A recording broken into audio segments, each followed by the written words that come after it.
It's important to understand what the 5G is doing and what they say it's doing. We're told on the IEEE beamforming document that this technology cooked your eyes like eggs in World War II.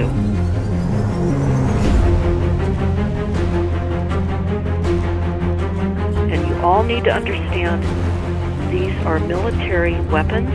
These are assault frequencies.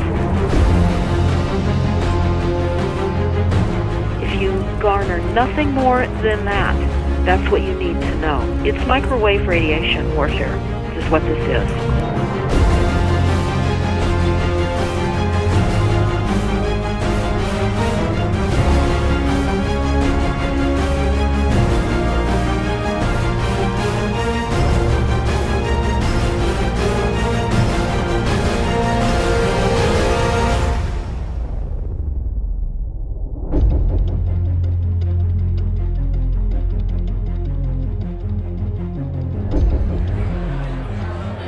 Ladies and gentlemen, please join me in welcoming to the National Press Club Federal Communications Commission Chairman Tom Wheeler. It's an honor to be here at the National Press Club. The first generation wireless, 1G, was voice. The second generation, 2G, allowed both talk and text. The third generation, 3G, the internet, in a limited way. And today's technology, 4G, completed that digital migration. But if anyone tells you that they know the details of what 5G is going to become, run the other way. This video is brought to you by the number 5 and the letter G. And pretty soon, everything else will be too. I have to tell people 5G is a killer. I'm Mark Steele. Anybody who hasn't heard me, I'm a weapons systems head-up display expert, one of the leading experts in the world. I've actually brought cover in relation to this, and the reason I became an expert was because I invented them.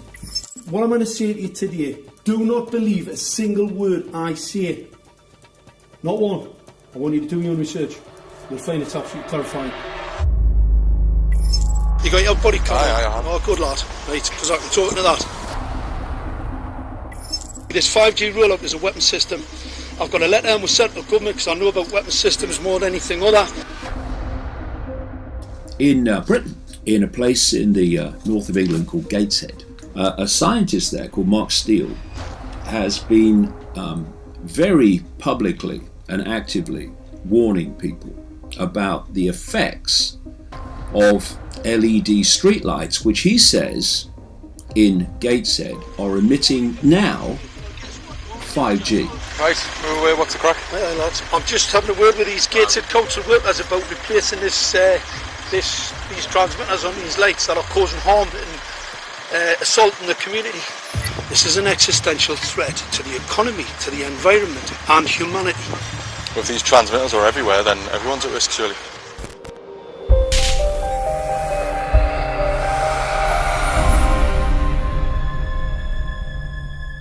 There's a lot of confusion about what 5G is.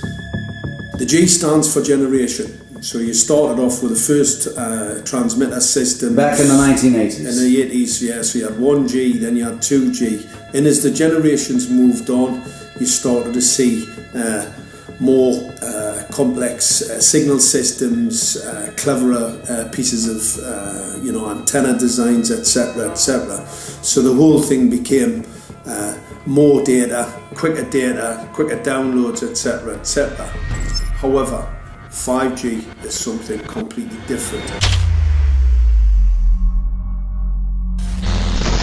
Alright, let's get a breakdown. Let's tell the people what this really is. This is the 5G transmission device. That's a hell of a beast, that, isn't it? These are the uninsurable transmitters. Just get a good look at that, guys, because obviously I know there's quite a few experts who want to see more detail about the transmitters and the chipsets. Just have a good look, boys. This is the control management system masquerade. There's an antenna there, you see that? What is this phased array antenna here? What's that? This is for phased array, alright? As you'll see, it's got a driver, it's got some chip there. It's one chip. Look at the chipsets on this. This is your dystopian world. What did Gateshead Council say? I'll tell you what, I think we better send some of these educated fools back to school, or just send them to prison, whichever's the easiest. I think prison's probably better. Alright, that's 5G, guys. That's 5G hardware.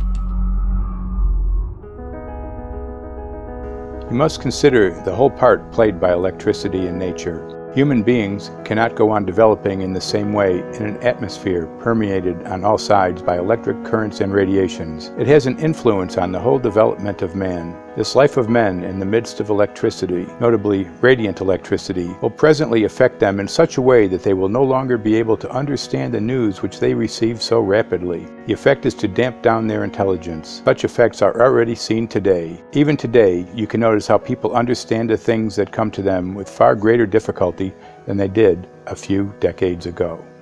Rudolf Steiner, 1924. Rudolf Steiner noted that in 1924, since then our atmosphere has become far more permeated with electric waves of widely diverse types. There's no doubt now that electric waves, electromagnetic forces, cause direct biological effects. There's thousands of peer-reviewed papers on this subject. There's no doubt about it. But what are these effects? How are they affecting us? What can we do about it? We're now at a stage where we're putting in what's called 5G, which is a special type of broadcast for high-density information transfers. And it turns out that this is the same frequency bands that are used in crowd dispersal weaponry.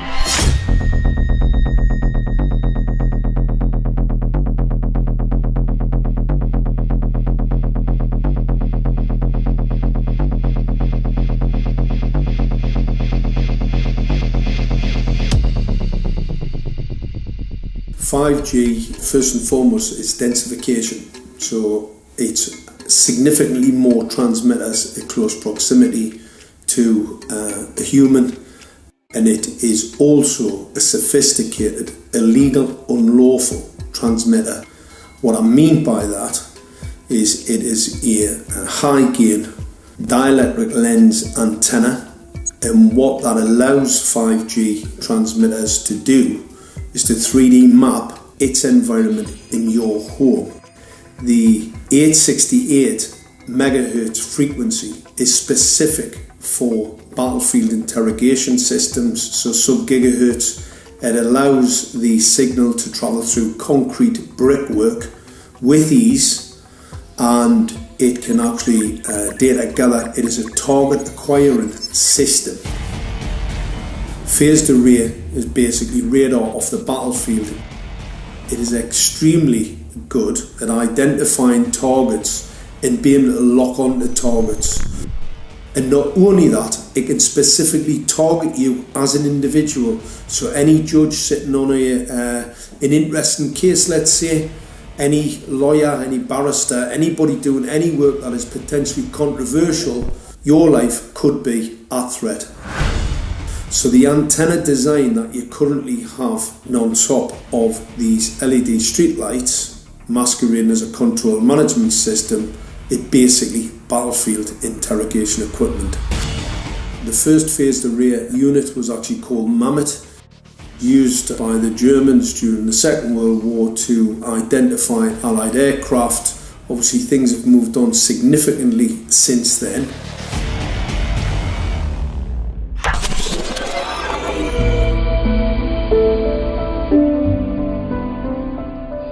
Well, I joined the Royal Navy in 1960, and I specialised in microwave warfare. Radar, obviously, which uses microwave, but they don't just teach you radar, they teach you all about microwaves and other uses. So I understood about microwave warfare and how it can damage people, how it can harm people. Microwaves then were used as weapons, as they are today. It is a perfect stealth weapon, and when governments don't like a group of people, For instance, the ladies who protest at Greenham Common in England about the American missile base they camped, they were microwaved. We microwaved Catholics in Northern Ireland to make them sick. It goes on all over the world, and it's a weapon that you don't know you're being targeted, because the dose is very, very low, which is actually more dangerous than a high dose. It's very, very low, and it may take a year or two, but you can cause neurological damage and cancers with low-level microwaves, and you can make all your opponents sick. It's a perfect weapon for a government. Our impulses are being redirected. We are living in an artificially induced state of consciousness that resembles sleep. Their intention to rule rests with the annihilation of consciousness. We have been lulled into a trance. They have made us indifferent to ourselves, to others. We are focused only on our own gain. Please understand, they are safe as long as they are not discovered. Keep us asleep, keep us selfish, keep us sedated. Almost immediately, I had neighbours knocking on the door, talking about children bleeding from the nose. I had images posted on Facebook. And one neighbour in particular came to my door and mentioned the fact that since the LED street lighting had been installed, she was bleeding from the nose every single night. I thought it was unbelievable. However, I spoke to another neighbour who lived not far from the first lady who mentioned this, and she also confirmed that since the LED street lighting had been installed, she also had started to develop nosebleeds and had never had nosebleeds before in her life. That then put me on a journey to investigate. I measured microwave radiation levels from the transmitters on top of the LED streetlights. The basic 868 megahertz, it was significantly higher than the current Council of Europe 1815 resolution, which is a maximum of 600 millivolts. I've measured up to over 3,000 millivolts. 5 to 6 times higher than the guidelines. Significantly higher than the current Council of Europe 1815 resolution, which states that 200 millivolts should be the maximum. The Bioinitiative report states that it should be significantly less than that. So we've got the Council of Europe, that's, you know, the international criminal courts are stating that, you know, the learned judges have said that 200 millivolts, and I'm measuring in bedrooms in Gateshead, minimum 600 and up to 4,000. Does this mean that in 2020, 2021, when 5G is destined to roll out globally, that you're going to get those kind of readings everywhere all the time? Everywhere all the time. Worse than that? Worse than that. Yes, 5G will connect the Internet of everything. If something can be connected, it will be connected in the 5G world. Hundreds of billions of microchips connected in products from pill bottles to plant waterers, requiring massive deployment of small cells. We won't wait for the standards. Now, to make this work, the 5G build-out is going to be very infrastructure intensive. We must reject the notion that the 5G future will be the sole provenance of urban areas. The 5G revolution will touch all corners, and that's damn important. The interconnected world of the future will be the result of decisions we must make today.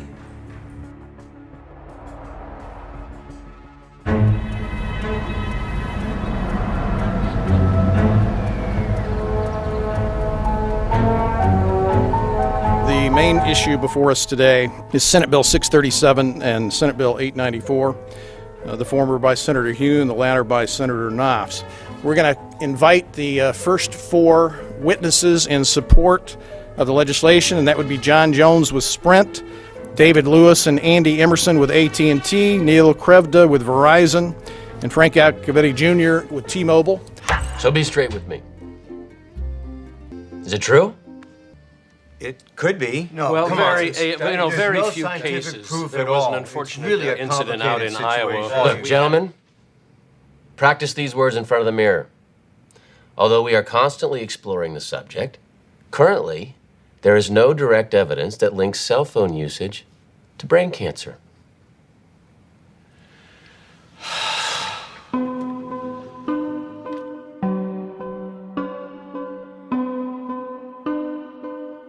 I'm Sharon Goldberg. I'm an internal medicine physician. I've practiced medicine for 21 years, and my background is mostly academic, internal medicine, hospital-based, clinical research, and medical education. I'm a certified Microsoft small business specialist. I worked on space station designing the cabling system for the airlock module, where I was responsible for EMI, EMC analysis, which is electromagnetic interference, electromagnetic compatibility. I am a professor in the Department of Epidemiology, Biostatistics, and Occupational Health, and I teach there both toxicology and health effects of electromagnetic radiation. My name is Daphne Tachover, and I'm the founder of an organization called We Are the Evidence.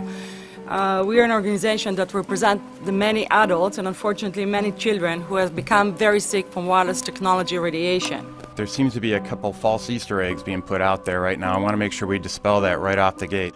The effects of wireless on health scientifically are very, very clear. So it's always pushed back to the definition of an acceptable level of radiation. And that's what this is, by the way. This is about radiation. Wireless radiation has biological effects, period. My name is Dr. Angie Kolbeck.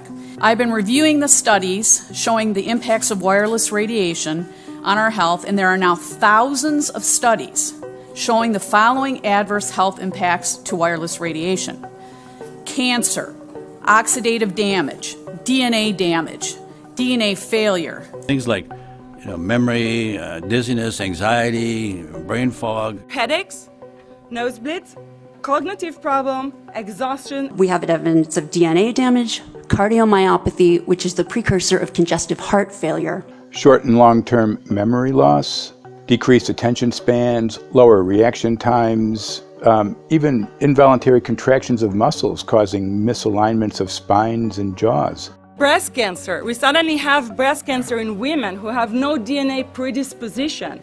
Disrupted immune function and change in stress proteins, reproductive and fertility effects. There are dozens and dozens of studies that show beyond any doubt what this radiation is doing to our sperm. Now, if you take the cell phone out of your pocket, the sperm will recuperate within 3 to 4 months. What would not recuperate would be the damage to the DNA of the sperm. That is irreparable. The wife of the ex-governor of Indiana was diagnosed with glioblastoma. Same brain tumor Ted Kennedy had and John McCain had. Did you look at John McCain's car? This is a cell phone brain tumor. LeBron James, one of our sports people, had a salivary gland tumor. That is another cell phone tumor. You didn't hear about it because immediately after that was discovered, he was paid by Samsung to become their spokesperson. We are seeing increases in brain tumors.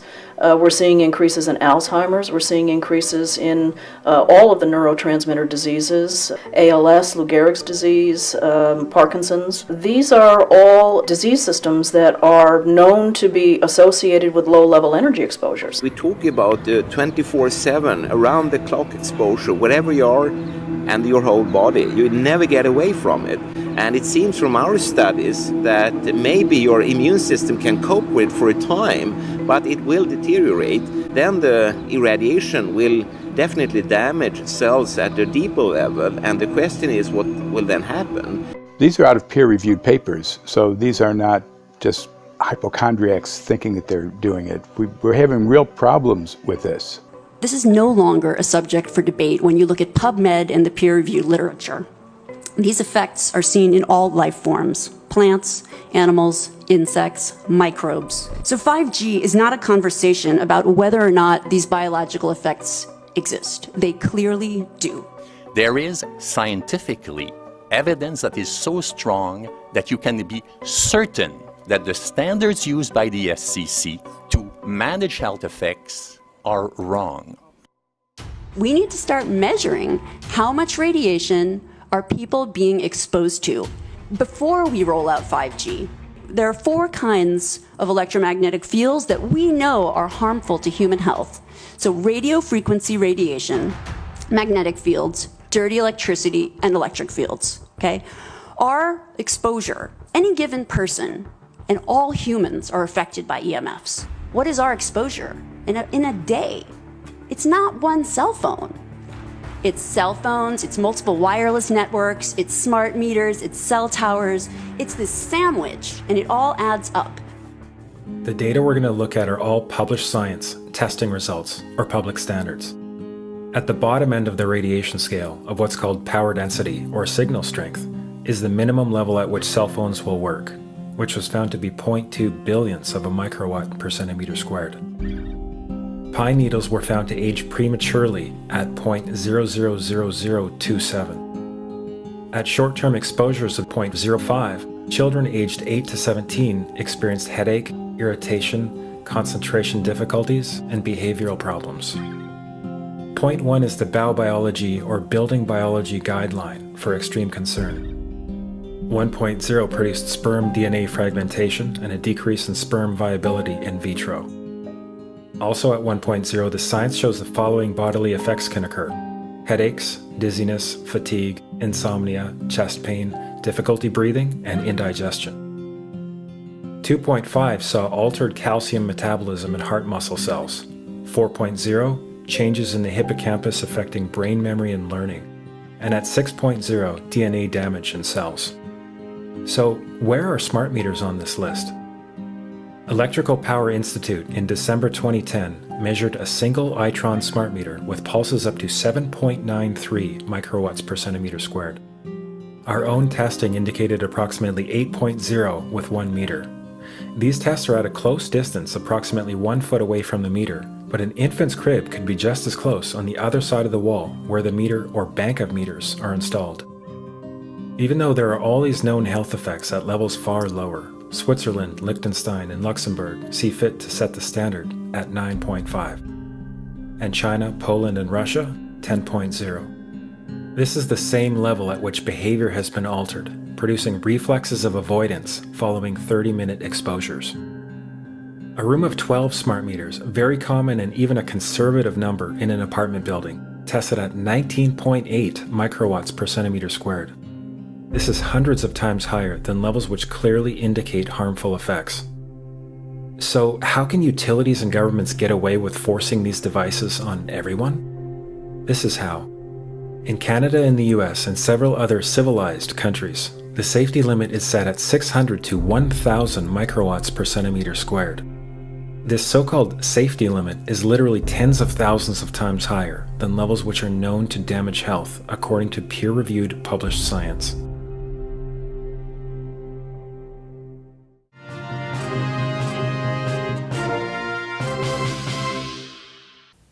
Faster, better, more reliable internet.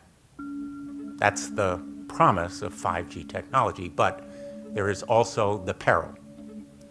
Health hazards associated with radio frequency that is higher also and requires more transmitters and antennas. And the stark, simple fact is the health hazards are unknown and unstudied. And that is a sign of neglect and disregard on the part of the Federal Communications Commission that seems unacceptable. There have been no answers so far. The FCC basically has said everything's fine, but in order to reach a conclusion about the health and safety of this new technology, we need facts. Mr. Chairman, thank you for having this hearing. 5G, as you well know, also uses higher frequency waves that don't travel as far and will rely on a network of hundreds of thousands, potentially millions of small cell sites. And the question then is, are there any health implications, any public safety implications to those additional sites that are likely to be located close to homes, schools, workplaces, and closer to the ground, correct? Correct, Senator. Yes. So my question for you, particularly Mr. Gillen and Mr. Perry, how much money has the industry committed to supporting additional independent research? I stress independent research. Is that independent research ongoing?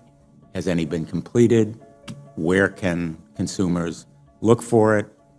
And we're talking about research on the biological effects of this new technology. Thank you, Senator. I think, thank you for your focus on the issue. Safety is paramount, and as you alluded to, we rely on the expert agencies, we rely on the findings of the FDA and others as to the requirements to keep all of us safe. There are no industry-backed studies, to my knowledge right now. Happy to visit with you as to what opportunities you think there needs to be more studies, and we're always for more science. We also rely on what the scientists tell us. So essentially, the answer to my question, how much money? Zero. I can certainly follow up with you, Senator. To my knowledge, there's no active studies being backed by industry today. Anybody else know of industry commitments to back research, fund it, support it, to ascertain scientifically the health effect? No, I'm not aware of any. So there really is no research ongoing. We're kind of flying blind here, so far as health and safety is concerned. Thank you, Mr. Chairman.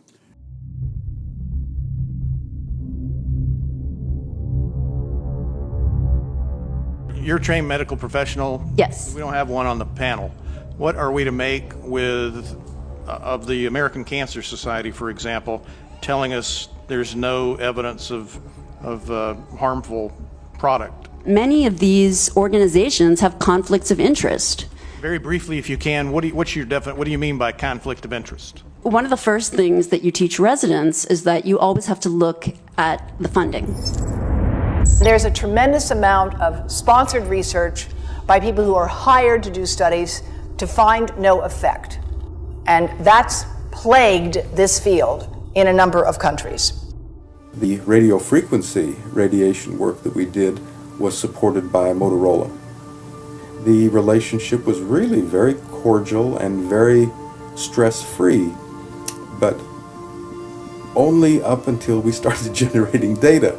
These folks were very, very upset and began to talk about how are they going to handle this, what sort of spin can we put on this, what can we expect from this, and from that point on the relationship changed. What we saw was that Motorola began to exert more and more control over the work, telling us what to do, telling us how to write abstracts, what to say in the abstracts, what to say in the papers, how to do the work. No, don't do this. Yes, do it this way. This was unacceptable. I had completed our study of DNA damage, and I submitted the final report to Motorola. They simply weren't willing to accept my interpretation of my study, my evaluation of my study, my knowledge of science at that point, and tried to urge me not to publish the study. Did you hear about people coming to you as far as having complaints about illness? We were made aware of health complaints following installation of smart meters, and we wanted to verify this using our field work. So I measured the field of about 30 different people while they stood 1 foot in front of the smart meter, and in every single case, the human energy field was obliterated as they stood in front of the smart meter. So in our first slides, what we see is normal cells, and the structure of the cells is intact and sound. This is what we would expect from a normal sample. So after 2 minutes of exposure in front of the smart meter at about 1 foot away, we see a totally different story. Sample 1, you can see a lot of degradation in the cells. The cell walls have been broken, and you see changes in the cells which are called mycoplasma. It shows a mutation to the cell. In the second sample, we see a different type of degradation to the cell membranes. You can see a corrugation here. This is called bottle cap formation. and it's known that this occurs due to oxidation or exposure to free radicals. So this third subject, when we did her sample, she had to be pulled away from the meter after 45 seconds because she complained about an increasingly severe headache. And here you see a phenomenon called rouleau, where the red blood cells are stacking up, which makes it very difficult for the blood to deliver oxygen to the tissues as they would be their normal function. Every single one of these is a degradation. Every single one of these shows a trauma to the blood cells, and that came from something, and the only variable was the smart meter. The good news in all this is the patient and the blood can return to normal once they have been removed from the influences of these stressors.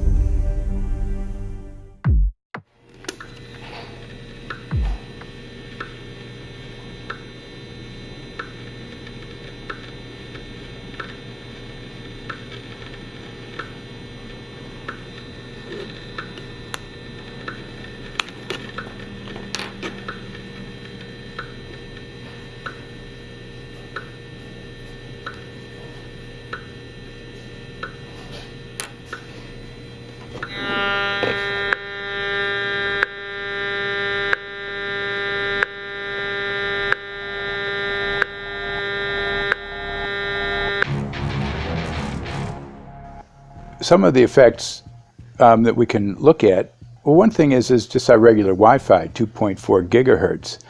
That's in the same range as microwave ovens, which are also called radar ranges, because that is radar. 2.4 gigahertz is interesting. It's not the peak absorption rate in water for microwave frequencies, but it's at a point where it allows full penetration, because if it came in at the peak, it would prevent the insides from getting warm. So that's with basic Wi-Fi.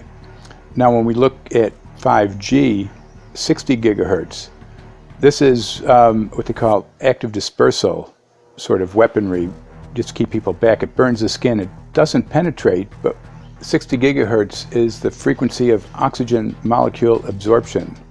Since they have electrons that they share with each other, what we breathe is actually O2, pair of oxygen. So being bombarded with 60 gigahertz could very well impair our oxygen absorption rate in our body, and thereby the whole basis of our living system.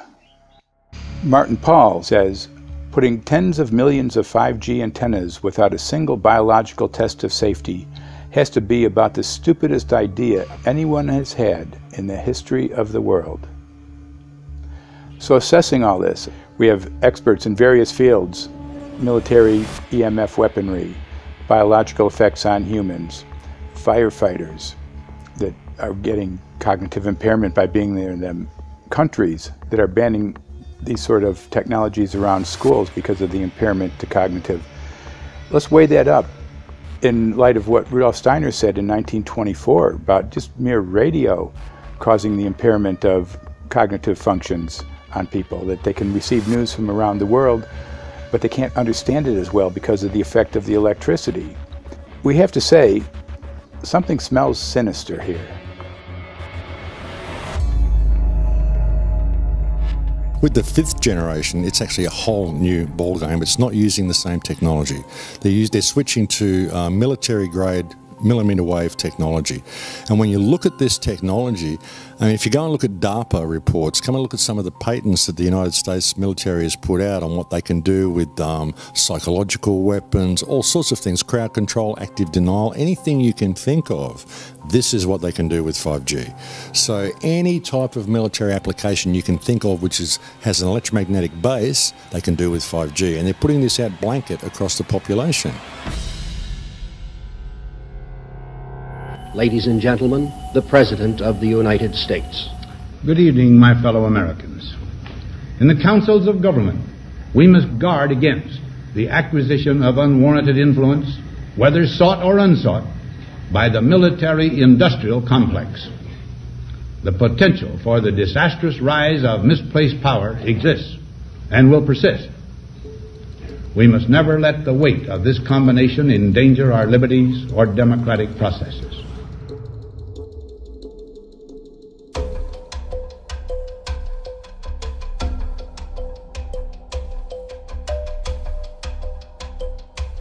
The FCC is a capture agency. They probably conducted what I believe to be the biggest fraud on the public ever conducted. The FCC has been described by Harvard University's Center for Ethics writer Norman Alster as the most captured agency in D.C., acting more as an industry cheerleader than a regulator.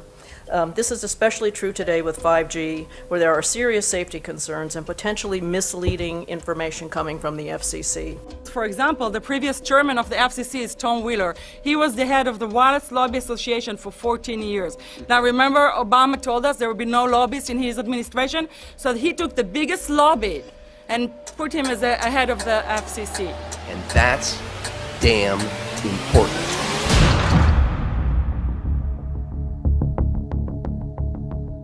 In 1993, the FCC started a rulemaking to adopt the IEEE regulations on this issue. IEEE is an engineer association. Why is it that we adopt regulation of engineers who maybe know how to measure this radiation when it's passing a wall, but not when it's passing a body? All our health agencies objected it, saying that it makes no sense to adopt engineer association, that they had not even one biomedical person on their team. They are effectively indemnified against adverse health impact lawsuits when the acceptable limits are higher than the limits actually shown to show harmful health effects. The FCC guidelines were developed for short-term exposures, 6 minutes, 30 minutes, depending on it's a phone or an outdoor exposure.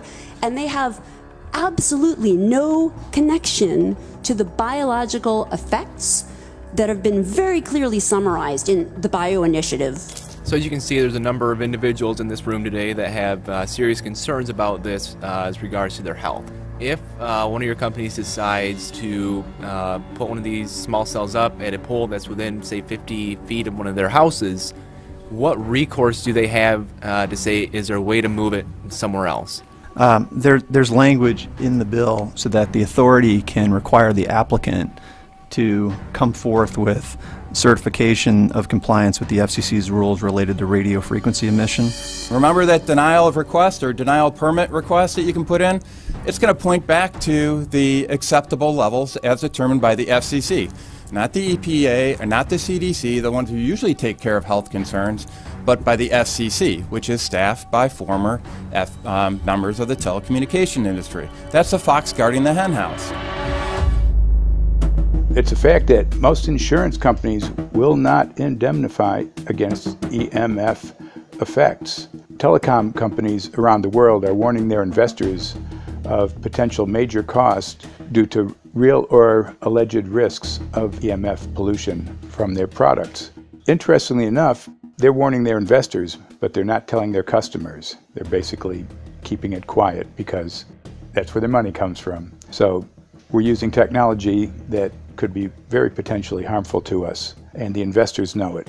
But their only worry is that they might lose money, not that our health might be affected.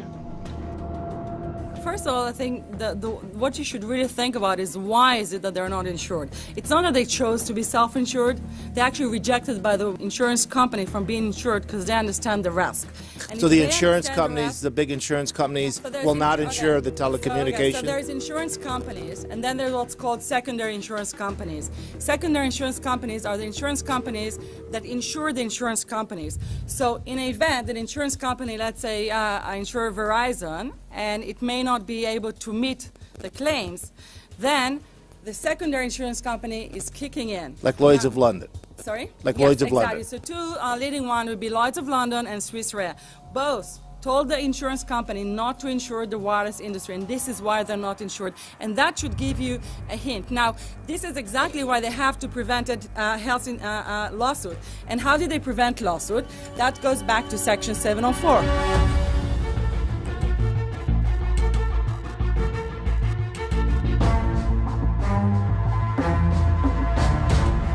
Section 704 was passed in 1996. This is how our rights in regards to health were taken away by the wireless industry.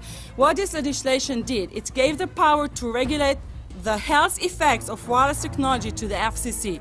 FCC is a spectrum auctioning agency. It's not a health agency. They don't even have one biomedical person on their team. And then the other thing that Section 704 did, It actually took the power from the states to regulate location of cell towers based on health. And what does it mean?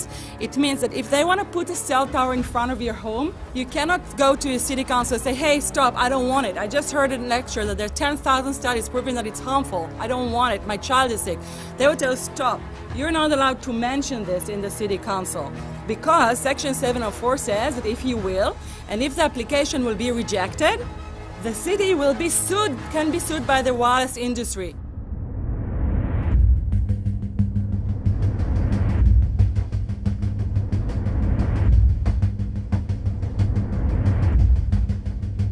A major U.S. government study on rats finds a link between cell phones and cancer. Very first government study linking the radiation from cell phones to cancer. Two-decade, $30 million federal study out today found there is some evidence of a link between cell phone radiation and brain cancer.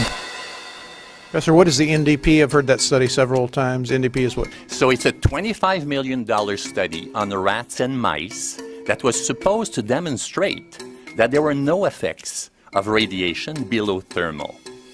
And in fact, it demonstrated exactly the opposite. And it follows on the heels of two major studies on animals that said exactly the same thing. And that study was designed perfectly to make sure that it cannot be challenged, that there will not be any doubt. That's why it took them 14 years. That's how they prevented discussion of health. And why do they want to prevent discussion of health if there's no problem with health? Simply put, FCC is completely unprepared, unable, and possibly unwilling to oversee 5G for safety, even as it barrels toward us. They are falling back on tired definitions and panaceas long since disproven by science. To make matters worse, recent FCC rulings and numerous industry-friendly bills passed at state and federal levels between 2016 and 2018 removed the last vestiges of local and state review over infrastructure siting, just when we need it the most. When those first studies were performed years and years ago, nobody knew about the importance of the microbiome, the role of the microbiome and the immune system, and even less the role of the microbiota inside our brains, that is, the microbes that are normally resident inside our brains, whose influence on brain function is nothing but immense. And you may think, well, who cares about the microbes? The less microbes we have, the better it is. Well, we know by now that this is not absolutely the case, because microbes are truly essential for the development and function of all our organs and systems. Our immune system is based on the microbes we have in our gut. And our brain also has microbes that influence its function. In tests, it's been found things like mold. If you grow mold inside a Faraday cage, it'll grow one way, and then even if the electromagnetic fields are around, take the Faraday cage away and some sort of 600 biotoxins are developed within the mold because of the effects of the EMFs upon it. Electromagnetic fields, even of weak quality, have an effect upon our microbiome, which is really essential to our whole being. This is going to eviscerate microbial DNA inside human beings, which is our effective operating system, number one.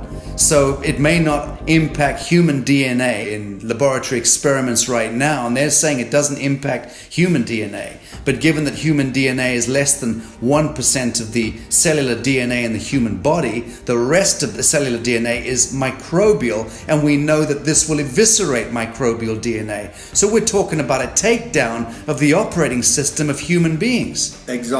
I couldn't have put it better myself.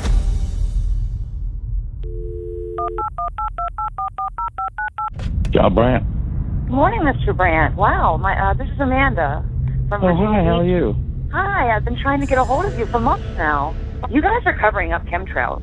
No, we are not covering it. We have no reason to cover up chemtrails. Of course, you have every reason to cover it up.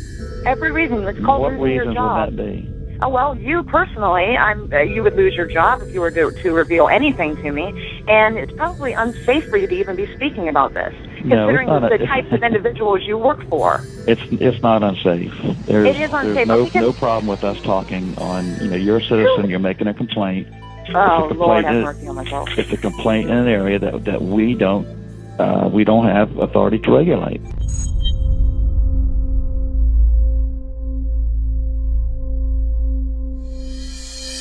So the connection between chemtrails and 5G.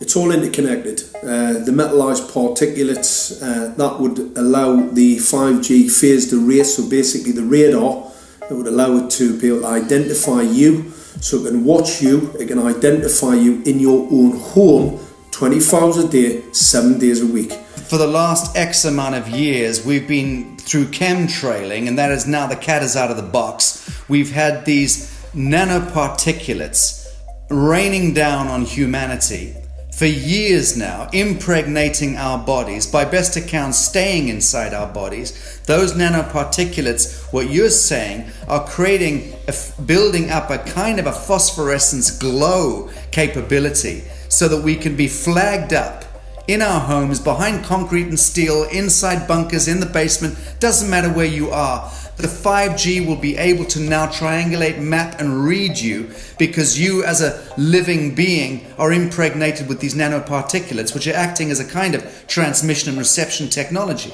It's exactly, absolutely exactly.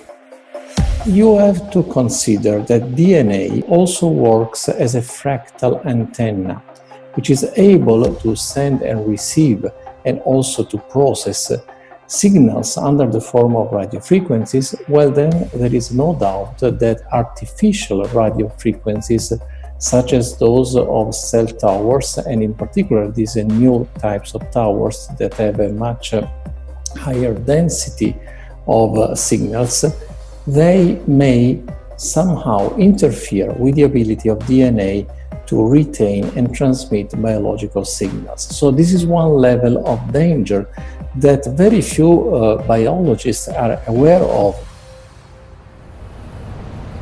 How much effort was put forward to address this, what most of these people are, or many of these people are here for, which are the health concerns? Was there any dialogue back and forth? Was there any working, was there many studies evaluated to look at regarding this area? Maybe not every person that has concerns on the legislation was brought to the table. Okay, so from your perspective, you feel that there was a legitimate amount of time to evaluate the data that the opposition would have on this? Absolutely, and I wouldn't put forth something that I didn't believe in. And I'll tell you, as I mentioned earlier, and it's been commented several times amongst the panel here, this is truly an economic development issue. Our 3-year-old, again at home, is outraged when we pull out the driveway and he's not able to access Wi-Fi.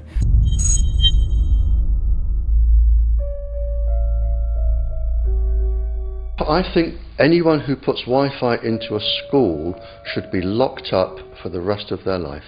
I really do. I think they're not fit to walk on the surface of this planet because they haven't looked at the research, and whatever incentive they have, it is not worth the genetic problems that parents are going to face with their children when they're born. France has banned Wi-Fi in nursery schools and put warnings out for regular schools because they're finding there's impaired learning capacity in children when they're around Wi-Fi. And they have to put up warning signs where they put Wi-Fi transmitters. When I got sick and I learned that they're putting Wi-Fi in the schools in Israel, I was very sick at the time, but I could not tolerate the thought that children in the schools will become as sick as I have. And after a few months of correspondence, I submitted a Supreme Court case in Israel to ban the use of Wi-Fi in the schools and replace them with wired network. The 4 top diseases that kill our children, our young adults right now, are brain tumors, thyroid cancer, testis cancer, rectal cancer, everywhere we put our cell phones. And a lot of our children are sick and they're being misdiagnosed and mistreated because the wireless industry has put billions and billions of dollars in the past 30 years to mislead the public as to the health effects and keep the public uninformed. We are performing an experiment on children. We are exposing children to microwave radiation for 6 hours during every school day. We have had absolutely no studies looking at the long-term effects of this radiation on young people or even on adults. A considerable amount of research shows that developing brains and bodies of children are much more affected than adults.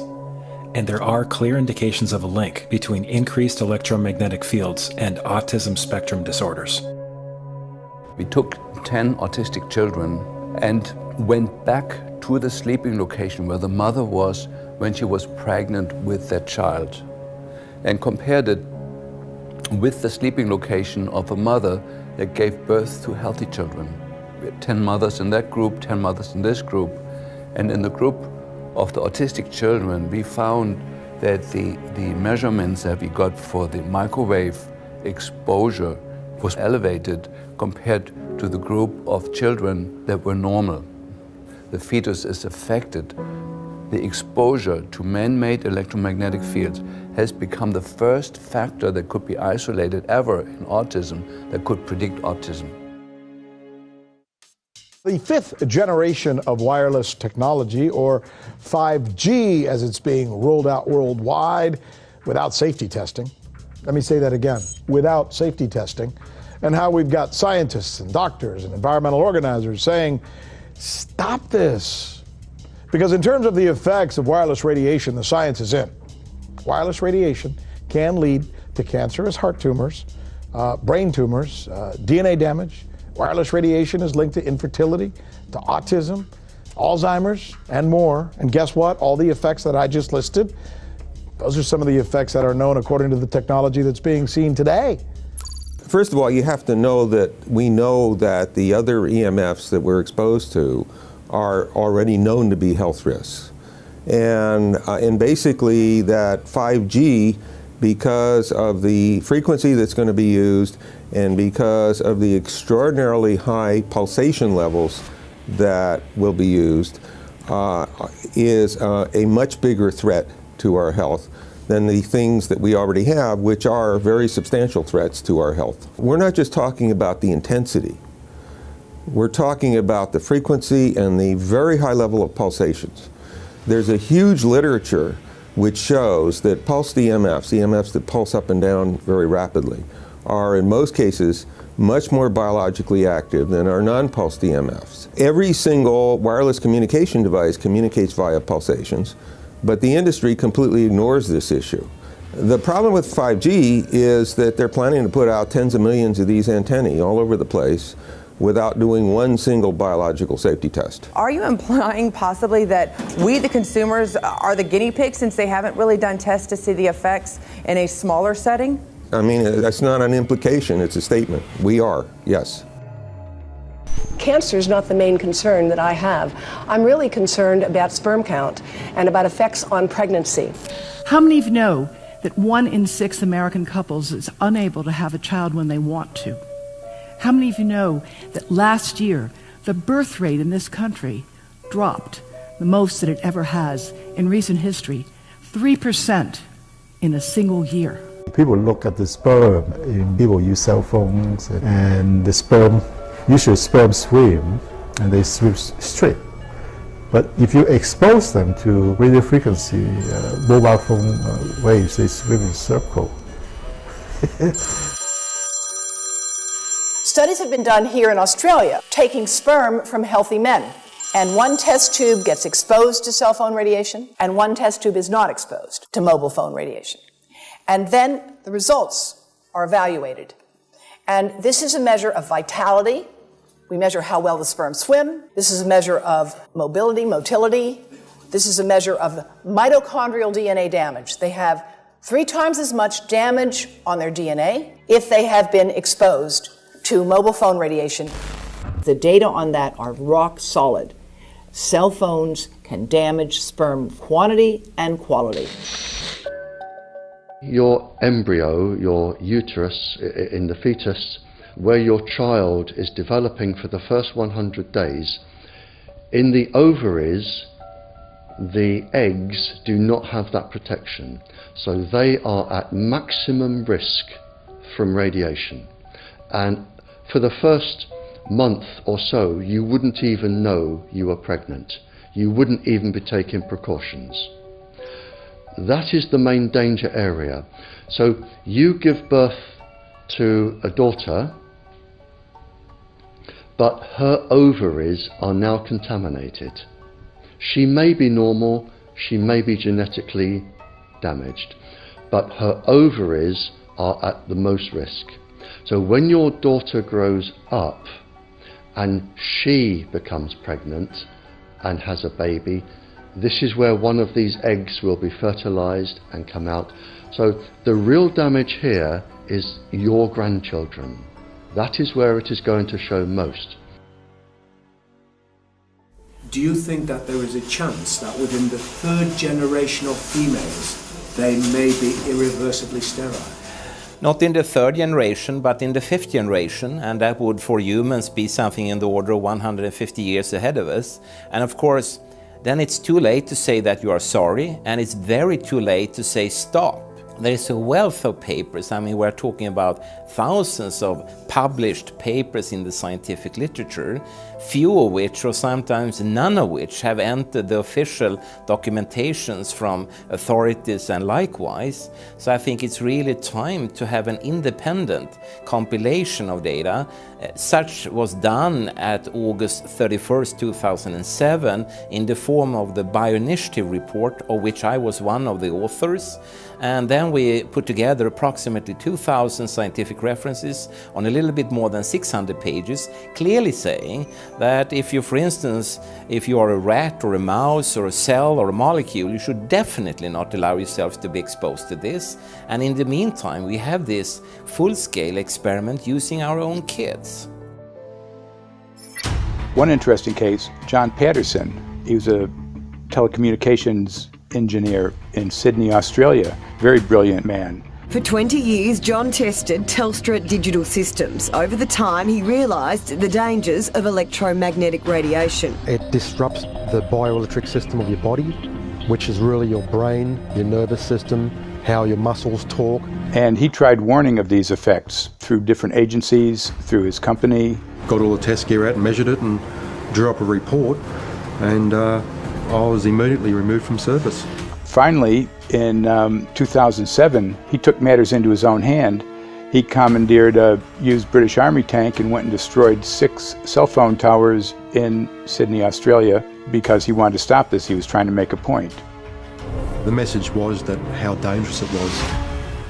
You know, these people were elected by us to manage our infrastructure in a responsible manner. That is the sole purpose of government if it's going to exist at all. And if it doesn't do that, then it has no right. It is invalid. So we need to pull this infrastructure down. We really do. But in order to do that, I mean, we can't just be some violent domestic terrorist. You've got to bring this awareness to the people that these towers are doing them damage. You don't need bandwidth that fast. And they're not doing it so you can download movies quickly. They're doing it so they can track every single thing you do and bring in this social crediting system to control even everything you think. There's a story about a lady called Claire Edwards. She was a United Nations staff member, and she was warning of the potentially catastrophic dangers of 5G technology. I took the issue to the UN Secretary General, Antonio Guterres. He is a physicist and electrical engineer, and lectured on telecommunication signals early in his career, yet asserted to me that he knew nothing about the dangers of 5G. Current public exposure levels are at least 1 quintillion, that's 18 zeros, 1 quintillion times above natural background radiation, according to Professor Olle Johansson of the Karolinska Institute in Sweden. The highly dangerous biological effects of EMFs have been documented by thousands of studies since 1932, indicating that we may be facing a global health catastrophe orders of magnitude worse than those caused by tobacco and cigarettes. 5G is designed to deliver concentrated and focused electromagnetic radiation in excess of 100 times current levels in the same way as do directed energy weapons. There is currently an international appeal signed by 237 EMF scientists from 41 nations urging the UN and particularly the WHO to exert strong leadership in fostering the development of more protective EMF guidelines, encouraging precautionary measures and educating the public about the considerable health risks, particularly the risks to children and fetal development. Sorry, because we are talking with someone that is a little bit ignorant on these things. We're talking to the Wi-Fi systems. I become worried because I put those devices in my house. I will have to, I confess my ignorance on this. We will have to, but I'm going to raise this with WHO, which I think is the organization that might be able to deal with it properly, because I must confess I was not aware of that danger.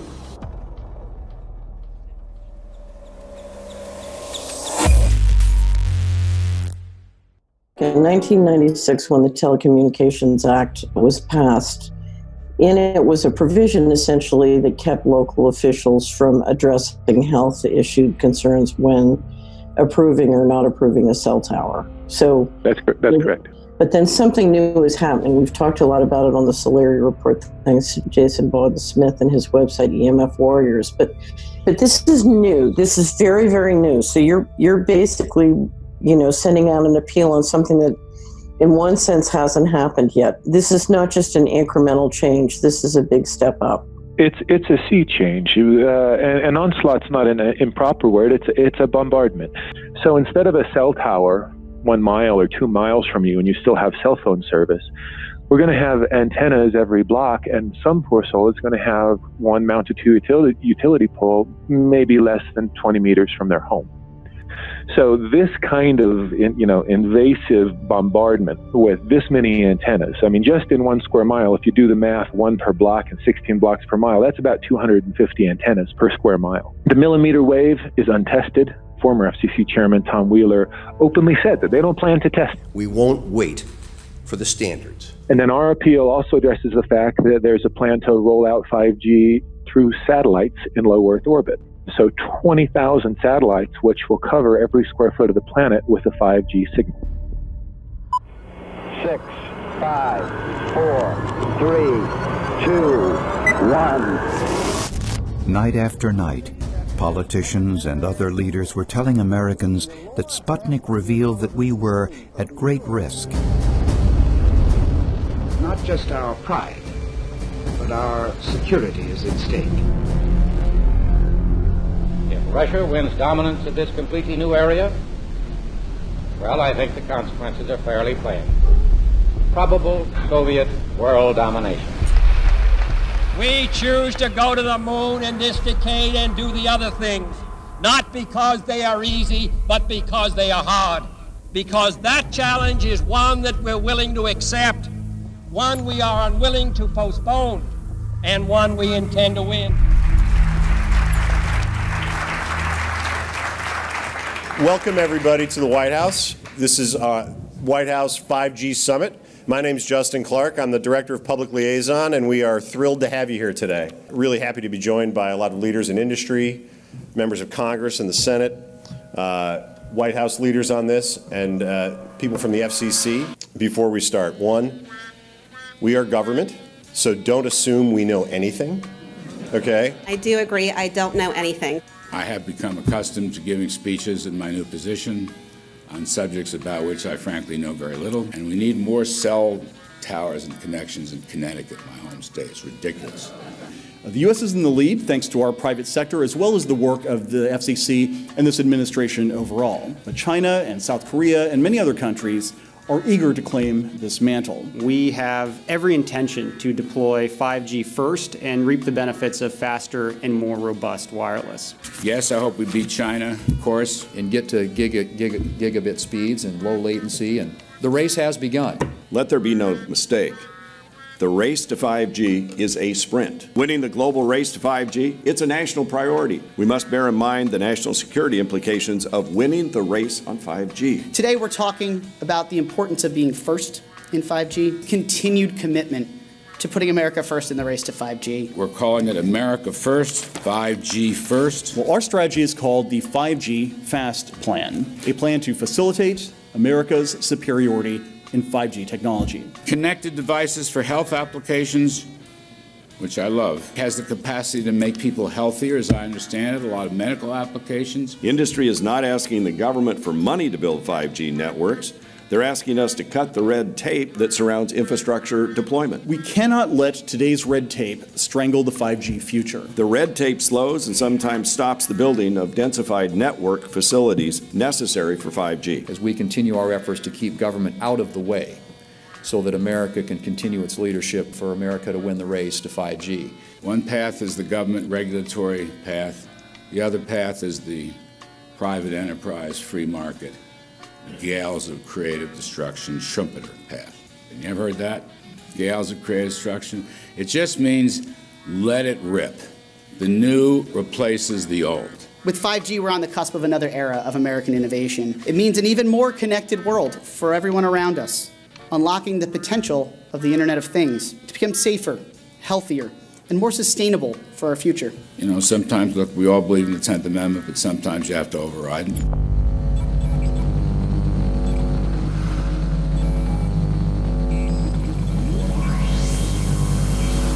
By the way, the 1996 bill permits that kind of override. We're not here to be completely heavy-handed, but sometimes you got to do what you got to do. And some of these states or cities that don't want to cooperate want to shake us down. We can't allow obstacles and barriers to stop this movement. That's all.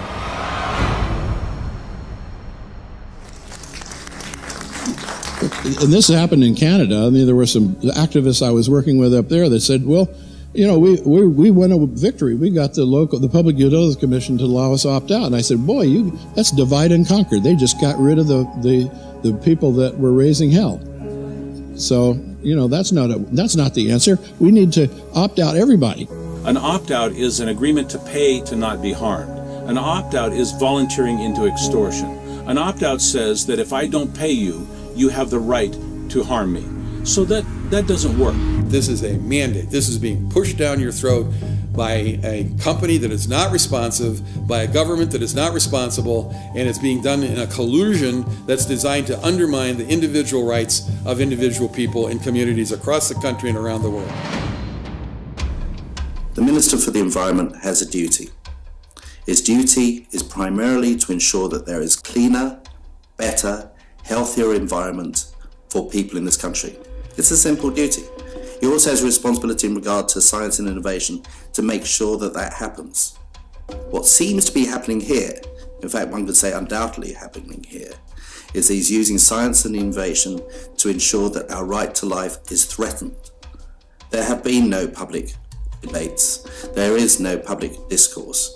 There are no public disclosures as to why, when, how, what is going on in regard to 5G. That by itself is a breach of ministerial responsibility, and one which we really should look at in terms of a private prosecution against the ministers who have failed to protect our right to life. Okay, smart technology, smart meters, smart cars, not that smart, huh? What does smart mean? Anything that has smart attached to it, secret militarized armaments in residential technology. That's where smart came from. And smart, every bit of technology that you see today has all been developed for either some type of battlefield, some type of intelligence gathering system, and obviously these developments have to be commercialised, and people have actually took them into their homes. The definition of a smart grid is a wireless system that will fundamentally turn every single appliance in your home into the equivalent of a transmitting cell phone. That's every computer, every television, every furnace, every air conditioner, every coffee machine, every printer, every single appliance that you have in your house will eventually, in a smart grid, have an antenna that's embedded into it that will transmit your usage data to a smart meter on the outside of your home that will then transmit your usage data to another tower receiving that usage signal that will then go to the utility company for supposedly billing purposes. Not all signals will just be about your individual use. There will be aggregate meters that will bounce signal from house to house to house within a neighborhood that will then accumulate all of the usage data that will transmit that to the utility company. Now, what that will do is that the end metering system that is transmitting all of that data will be firing an RF signal at many, many times a second, which will increase the average homeowner's radio frequency radiation exposure exponentially. This picture shows some aphids on the leaf of an orange tree shortly after radar equipment was installed at a nearby airport a number of years ago. I noticed that every few seconds, all the aphids would tense up in unison and do sort of a little dance, as you see in the picture. Upon further investigation, I found that the interval of time between the activity of each dance coincided exactly with the rotation of the radar rotor device at the airport, which was a distance of approximately 14 miles. The antenna arrays create this steerable beam, which helps concentrate the energy. The beams get pointed at the user. What's a MIMO tank? Massive in, massive out. British government have got a plan to roll 400,000 out. This is so that you've got 5G in every nook and cranny, every part of the countryside, so that you can have autonomous tractors, believe it or not. However, those transmitters, these are radar. It is phased array radar. Though that radar signal sweeping the countryside will kill every pollinator, every biological structure, it will sterilise livestock, it will kill the ground, so consequently land won't have a value, obviously farmers will die, the community will be under attack. If we can't produce food, if we kill all the pollinators, we're in serious trouble. The takeaway is that 5G, the $1 trillion rollout of 5G by our friendly local government, is definitely a weapon system masquerading as a modern efficiency technology. It most certainly is, and what I put it down to, it's economic terrorism. There is no value, nil, in killing off your population, in destroying your ability to grow food, to kill all your pollinators. They may have a nice financial number on a piece of paper, but in reality, dementia, diabetes, all the things that are currently crippling the NHS, a burden on the country, illness, mental health issues, the focus of that cause can be identified and has been identified in the science. The science is proven. The epidemiological data that we're seeing on the street is now substantiating that science.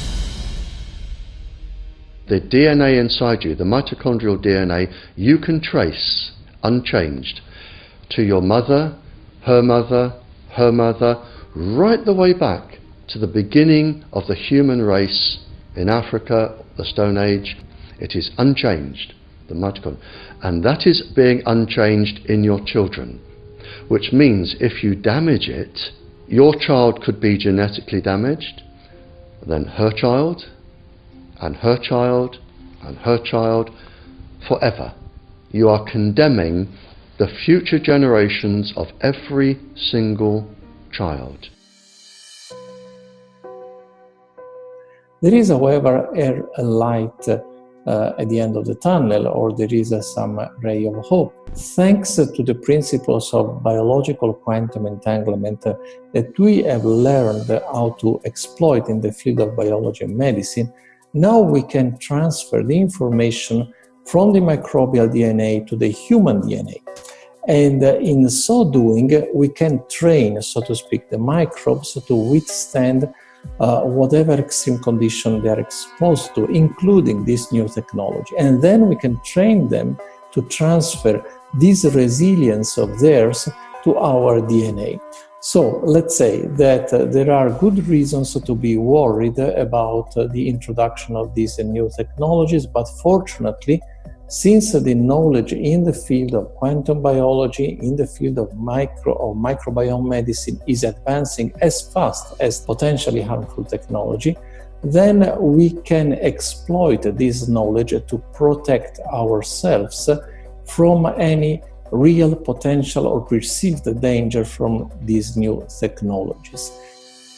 I've met with molecular and cellular biologists, with blood microscopists, with weapons development experts, frontline activists and researchers, and all the stories I'm hearing from these experts and pundits leads to the same thing. 5G is almost certainly the end game.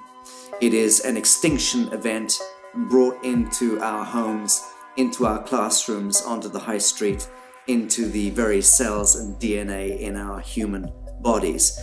It is such a perilous threat that it is almost impossible to imagine, let alone describe. When the 5G signature goes live, it will tap into a multitude of satellites which are in geosat orbit around the surface of the Earth. Millions of surface antennas will pick up that signaling and will then scatter the signaling into hundreds and hundreds of millions of different micro antenna systems set up on street lamps and even in your home, which you're not aware of incidentally. The LED light bulbs in your home invariably contain the micro or nanotech lens flare capacitors which will receive the 5G signaling, and it will proliferate the 5G signaling everywhere by exploding the signal into billions of photons which will target everything all at the same time. This is stealth technology. This is invisible science. But what it means in simple terms is that you will be flagged up, visible, trackable inside your own home. Anywhere you move on the surface of the Earth, they will have a lock and load tracking capability over you. You will be visible to invisible masters, each one of us, all the time. Today, our governments and the corporate sector have managed somehow to infiltrate the mainframe of our civilization and are pushing through a $20 trillion infrastructural rollout without any, and I mean without any, health science running behind it. There have been no tests. Your government and your health authorities are either in collusion on this matter of genocide and ecocide, or they're just damned stupid, and I would suggest it is the latter. Shame on the technologists and the electricians who are furthering this technology in our homes, in our offices, in our streets. Shame on the legislators and the parliamentarians and the troglodytes and bureaucrats that proliferate our society today. Shame on that echelon for putting their signatures to contracts which allow the fast tracking of this technology into our homes and onto our high streets. Shame on the parliamentarians and international leadership whose wetting signatures and seals of office are sanctioning and permissioning the rollout of something which is arguably the greatest threat to humankind. Shame on each one of us who now fail to get up out of our homes, walk out of our front doors, and challenge every so-called authority who dares to violate our bodies, our homes, and our future generations.